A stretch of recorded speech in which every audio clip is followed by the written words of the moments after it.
Assalamualaikum warahmatullahi wabarakatuh.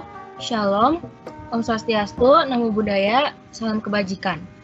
Halo, selamat pagi, siang, sore, atau malam Pak Hari dan teman-teman.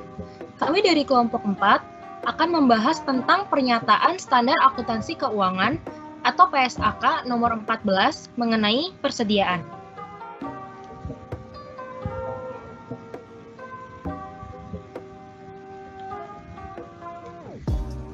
Berikut anggota kelompok kami ada Stefani, Sania Givira, saya sendiri Valencia, Febriani Gabriel, Kevin Nagano, Natana Sambas, Olta Laurencia, dan yang terakhir ada Tania.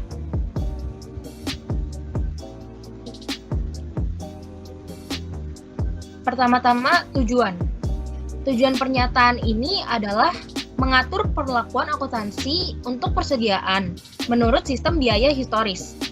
Permasalahan pokok dalam akuntansi persediaan adalah jumlah biaya yang harus diakui sebagai aktiva dan konversi selanjutnya sampai pendapatan yang bersangkutan diakui. Pernyataan ini menyediakan pedoman praktis dalam penentuan biaya dan pengakuan selanjutnya sebagai beban, termasuk setiap penurunannya menjadi nilai realisasi bersih atau net realizable value. Pernyataan ini juga menyediakan pedoman rumus biaya yang digunakan untuk membebankan biaya pada persediaan.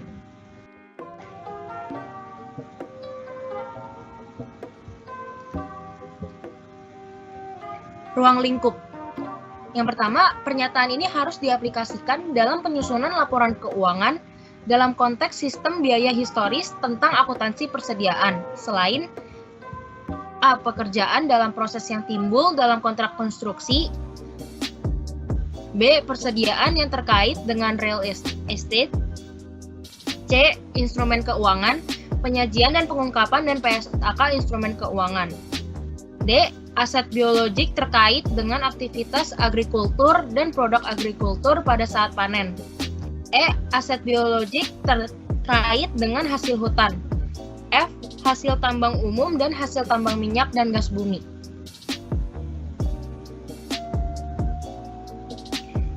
Yang kedua, pernyataan ini tidak berlaku untuk pengukuran persediaan bagi pialang pedagang komoditi yang mengukur persediaannya pada nilai wajar setelah dikurangi biaya untuk menjual, sesuai dengan praktik yang berlaku pada industri. Ketika persediaan tersebut diukur pada nilai wajar setelah dikurangi biaya untuk menjual, maka perubahan nilai wajar setelah dikurangi biaya untuk menjual diakui dalam laporan laba rugi pada periode terjadinya. Yang ketiga, pialang pedagang adalah mereka yang membeli atau menjual komoditi untuk orang lain atau dirinya sendiri.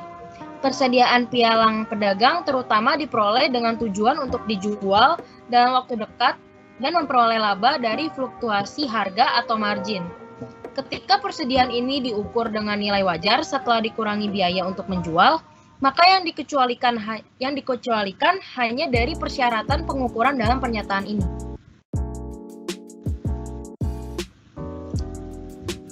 Definisi. Berikut adalah pengertian istilah yang digunakan dalam pernyataan ini. Persediaan adalah aktiva. A. Tersedia untuk dijual dalam kegiatan usaha biasa.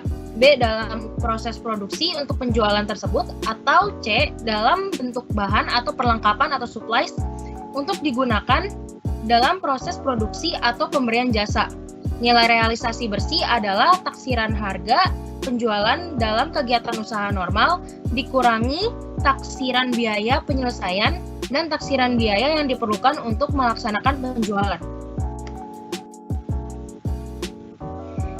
Jadi sekian dari saya, berikut akan dilanjutkan oleh teman saya, Tania. Dipersilakan. Selanjutnya saya akan melanjutkan penjelasan dari teman saya mengenai definisi. Nah, persediaan ini apa saja sih? Persediaan itu meliputi barang yang dibeli dan disimpan untuk dijual kembali. Contohnya ini barang dagang yang dibeli oleh pengecer untuk dijual kembali. Atau contoh lainnya itu pengadaan tanah dan properti untuk dijual kembali. Nah, persediaan juga mencakupi barang jadi yang telah diproduksi atau barang dalam penyelesaian yang sedang diproduksi oleh perusahaan. dan termasuk juga bahan serta perlengkapan yang akan digunakan dalam proses produksi oleh perusahaan. Nah, bagi perusahaan jasa, persediaan ini meliputi biaya jasa, di mana pendapatan yang bersangkutan belum diakui oleh perusahaan.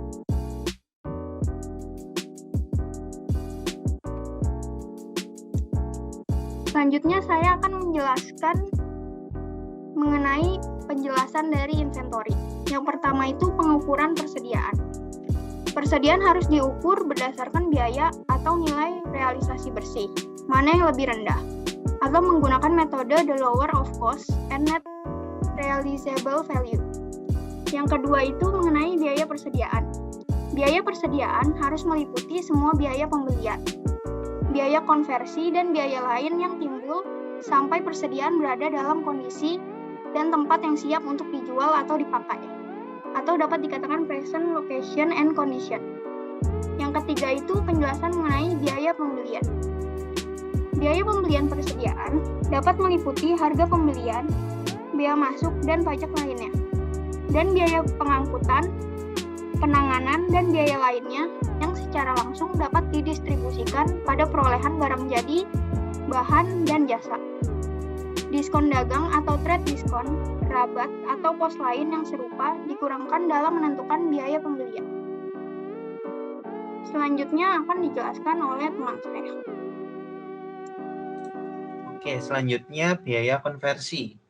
Biaya konversi ini meliputi biaya yang secara langsung terkait dengan unit yang diproduksi. Misalnya biaya tenaga kerja langsung. Termasuk juga alokasi sistematis, overhead, produksi tetap, dan variabel. Overhead produksi tetap adalah biaya produksi tidak langsung yang relatif konstan tanpa memperhatikan volume produksi yang dihasilkan. Pengalokasian overhead produksi tetap ini didasarkan pada kapasitas fasilitas produksi normal. Lalu untuk overhead produksi variabel adalah biaya produksi tidak langsung yang berubah secara langsung mengikuti perubahan volume produksi. Lalu untuk pengalokasiannya didasarkan pada unit produksi atas dasar penggunaan aktual fasilitas produksi. Lalu biaya lain-lain. Biaya lain-lain ini hanya dimasukkan agar persediaan berada dalam kondisi dan lokasi saat ini. Baik, di sini saya akan melanjutkan presentasi dari teman saya dengan saya sendiri, Okta Lorencia. Oke. Dalam komponen biaya lain-lain, ternyata ada juga biaya yang dikeluarkan dari biaya persediaan. Nah, biaya yang dimaksud itu biaya apa saja sih? Yang pertama, biaya yang terkait dengan jumlah pemborosan bahan, tenaga kerja, atau biaya produksi lainnya yang tidak normal. Lalu yang kedua, tentang biaya penyimpanan. Lalu yang ketiga, biaya administrasi dan umum, yang terkadang terdapat biaya yang tidak memberikan kontribusi untuk membuat persediaan berada dalam kondisi dan lokasi saat ini. Lalu yang terakhir, ada biaya penjualan. Lalu kemudian, borrowing cost itu ternyata termasuk ke dalam biaya persediaan. Lanjut, nah sekarang kita akan membahas mengenai biaya persediaan pemberian jasa. Untuk biaya pemberian persediaan jasa ini terdiri atas dua macam. Yang pertama upah, dan yang kedua biaya personalia lainnya yang secara langsung menangani pemberian jasa. Nah, apabila terdapat upah atau biaya lainnya yang menyangkut personalia penjualan serta administrasi umum, itu tidak termasuk sebagai biaya persediaan, karena itu termasuk biaya personalia yang secara tidak langsung. Walaupun tidak termasuk dalam biaya persediaan, tetapi biaya-biaya tersebut harus tetap diakui sebagai beban pada periode terjadinya beban tersebut. Lalu yang terakhir. Oke, selanjutnya kita akan membahas mengenai teknik pengukuran biaya. Teknik pengukuran biaya itu sendiri terdiri atas dua macam. Yang pertama, ada teknik dengan metode biaya standar. Teknik dengan metode biaya standar ini memperhitungkan tingkat normal penggunaan bahan dan supplies, upah, efisiensi dan pemanfaatan kapasitas. Lalu biaya standar ini pun harus ditelaah secara berkala dan bila perlu harus direvisi sesuai dengan kondisi terakhir. Nah, metode yang kedua itu adalah metode eceran. Biaya persediaan ditentukan dengan mengurangi harga jual persediaan dengan persentase margin bruto yang sesuai. Oke, untuk metode eceran ini kita bahas lebih lanjut yuk. Nah, ini adalah contoh dari metode retail inventory. Jadi nantinya terdapat dua divisi, yaitu dan retail atau eceran. Nah, contoh soal di sini persediaan awal pada kos adalah sebesar 2.000 dan retail adalah 3.000. Lalu terdapat pembelian, yaitu pembelian bersih, untuk kos itu sebesar 10.000 dan untuk retail itu 15.000. Lalu nanti persediaan awal ini ditambahkan dengan pembelian, maka dapatlah barang yang tersedia untuk dijual. Oke. Setelah ditotalkan, maka harus dikurangi dengan penjualan bersih. Nah, penjualan bersih ini nanti setelah barang yang tersedia untuk dijual dikurangi dengan penjualan bersih, maka akan dapat persediaan akhir atau ending inventory dari retail sebesar 6.000, yaitu 18.000 dikurang dengan 12.000. Oke, nah sekarang apabila kita ingin mencari persediaan akhir dari cost, maka kita harus menghitung terlebih dahulu rasio cost to retail. Nah, rasio cost to retail ini dapat dari mana sih 2/3? Nah, itu didapatkan dari perbandingan 12.000 dibandingkan dengan 18.000. Dapatlah kita 2/3. Nah, jadi 2/3 dari 6.000 ini hasilnya adalah 4.000. Seperti itu. Baik, untuk pembahasan selanjutnya akan dilanjutkan oleh teman saya. Terima kasih. Rumus biaya. Rumus biaya isinya itu terdapat biaya persediaan untuk item yang biasanya tidak dapat diganti dengan barang lain atau not ordinary interchangeable, dan barang atau jasa yang dihasilkan dan dipisahkan untuk proyek tertentu harus diperhitungkan berdasarkan identifikasi spesifik terhadap biayanya masing-masing. Yang kedua, identifikasi spesifik biaya artinya biaya-biaya spesifik didistribusikan ke item persediaan tertentu. Cara ini merupakan perlakuan yang sesuai bagi item yang dipisahkan untuk proyek tertentu, baik yang dibeli maupun yang dihasilkan. Namun demikian, identifikasi spesifik biaya tidak tepat ketika terdapat jumlah besar item dalam persediaan yang dapat menggantikan satu sama lain, atau ordinary interchangeable. Dalam keadaan demikian, metode pemilihan item yang masih berada dalam persediaan dapat digunakan untuk menentukan di muka dampaknya dalam laporan laba rugi. Yang ketiga adalah biaya persediaan, yaitu kecuali yang disebut dalam poin 1. Jadi harus dihitung dengan menggunakan rumus biaya pertama keluar pertama atau MPKP rata-rata tertimbang. Jadi untuk persediaan yang memiliki sifat dan kegunaan yang berbeda, rumusan biaya yang berbeda akan diperkenankan. Terus yang keempat adalah contohnya persediaan yang digunakan dalam suatu operasi segmen mungkin memiliki kegunaan yang berbeda dari jenis persediaan yang sama yang digunakan dalam operasi segmen yang lain. Namun demikian, perbedaan lokasi geografis persediaan atau dalam perspektif perpajakan dengan sendirinya tidak cukup hanya sekadar menggunakan rumus biaya yang berbeda. Yang kelima, yang kelima itu adalah formula MPKP mengasumsikan item persediaan yang pertama dibeli akan dijual atau digunakan terlebih dahulu. Jadi item yang tertinggal dalam persediaan akhir adalah yang dibeli atau diproduksi kemudian. Dalam biaya rata-rata tertimbang, biaya setiap item ditentukan berdasarkan biaya rata-rata tertimbang dari item yang serupa pada awal periode dan biaya item yang serupa yang dibeli atau diproduksi selama suatu periode. Perhitungan kata-kata dapat dilakukan secara berkala atau pada setiap penerimaan kiriman, tergantung pada keadaan entitas. Selanjutnya adalah nilai realisasi neto. Yang pertama adalah praktek penurunan nilai persediaan di bawah biaya menjadi nilai realisasi neto konsisten dengan pandangan bahwa aset seharusnya tidak dinyatakan melebihi perkiraan jumlah yang dapat direalisasi dari penjualan atau penggunaannya. Yang kedua adalah penurunan nilai persediaan tidak tepat jika dihitung berdasarkan klasifikasi persediaan. Contohnya barang jadi atau seluruh persediaan. dalam suatu industri atau segmen geografis tertentu. Pemberi jasa pada umumnya mengakumulasikan biaya-biaya untuk setiap jasa di mana harga jual terpisah ditentukan. Dengan demikian, masing-masing jasa tersebut diperlakukan secara terpisah. Selanjutnya akan dilanjutkan oleh teman saya. Selanjutnya yang ketiga, estimasi nilai realisasi neto didasarkan pada bukti paling andal yang tersedia pada saat estimasi dilakukan terhadap jumlah persediaan yang diharapkan dapat direalisasi. Estimasi ini mempertimbangkan fluktuasi harga atau biaya yang langsung terkait dengan peristiwa yang terjadi setelah akhir periode sepanjang peristiwa tersebut menegaskan kondisi yang ada pada akhir periode. Lalu yang keempat, estimasi nilai realisasi neto juga mempertimbangkan tujuan pengadaan persediaan yang dimiliki. Misalnya, nilai realisasi neto dari jumlah persediaan yang dimiliki untuk memenuhi kontrak penjualan atau jasa yang bersifat pasti didasarkan pada harga kontrak.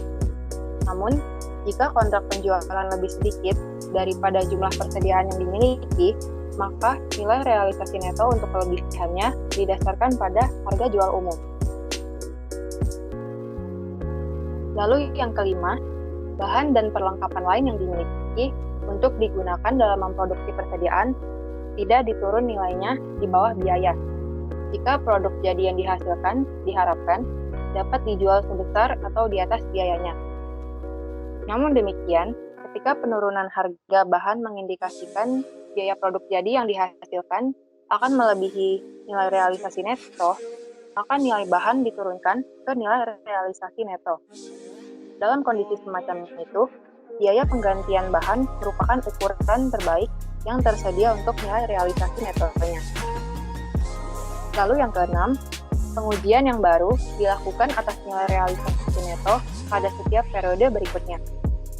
Ketika kondisi yang semula mengakibatkan penurunan nilai persediaan di bawah biaya, ternyata tidak ada lagi atau ketika terhadap bukti yang jelas terhadap peningkatan nilai realisasi neto karena perubahan keadaan ekonomi, maka jumlah penurunan nilai harus dibalik.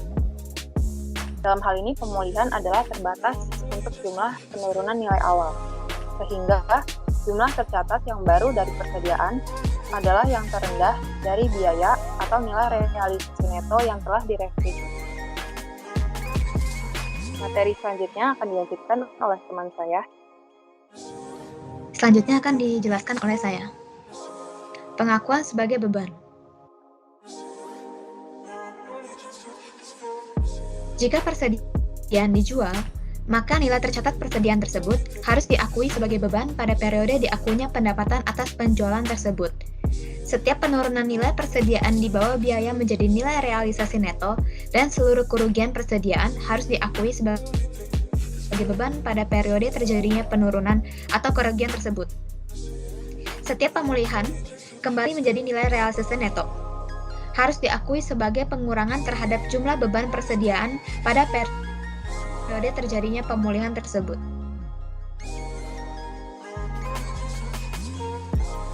Beberapa persediaan dialokasikan ke pos aset lainnya. Misalnya, persediaan yang digunakan sebagai komponen aset tetap yang dibangun sendiri. Persediaan yang dialokasikan ke aset lain dengan cara ini diakui sebagai beban selama masa manfaat aset tersebut.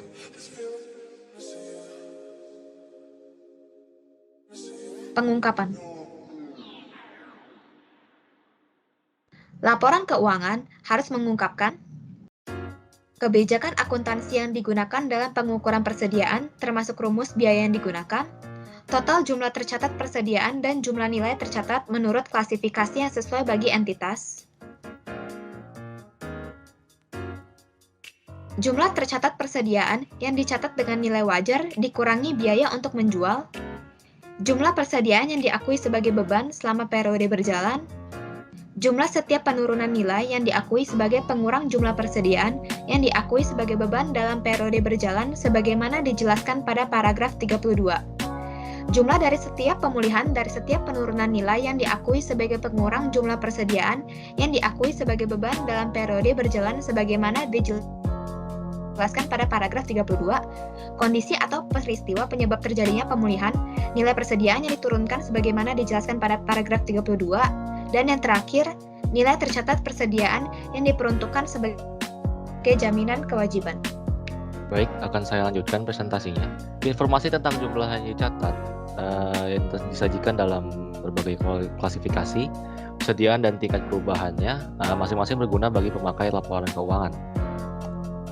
Nah, untuk biaya persediaan yang diakui sebagai beban selama periode seringkali disebut sebagai beban pokok.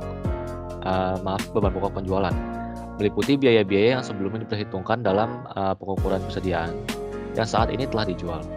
Nah, overhead produksi yang tidak teralokasi dan jumlah biaya produksi persediaan yang tidak normal. Nah, beberapa entitas mengadopsi suatu format laporan laba rugi yang mengakibatkan jumlah yang diungkapkan adalah selain biaya persediaan yang diakui sebagai beban selama periode yang bersangkutan. Nah, dalam format ini, entitas menyajikan analisa beban untuk menggunakan klasifikasi berdasarkan sifat beban.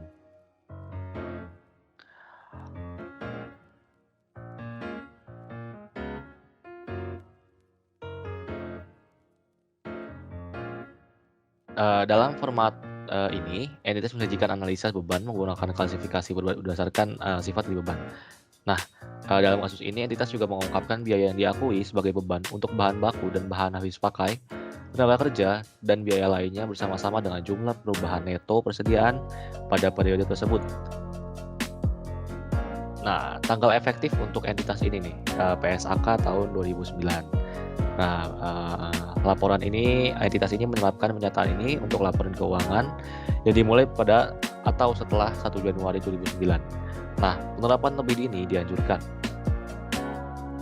Oke, untuk pernyataan PSAK 14 tahun 2009 ini menggantikan PSAK 14 tahun 1994 persediaan.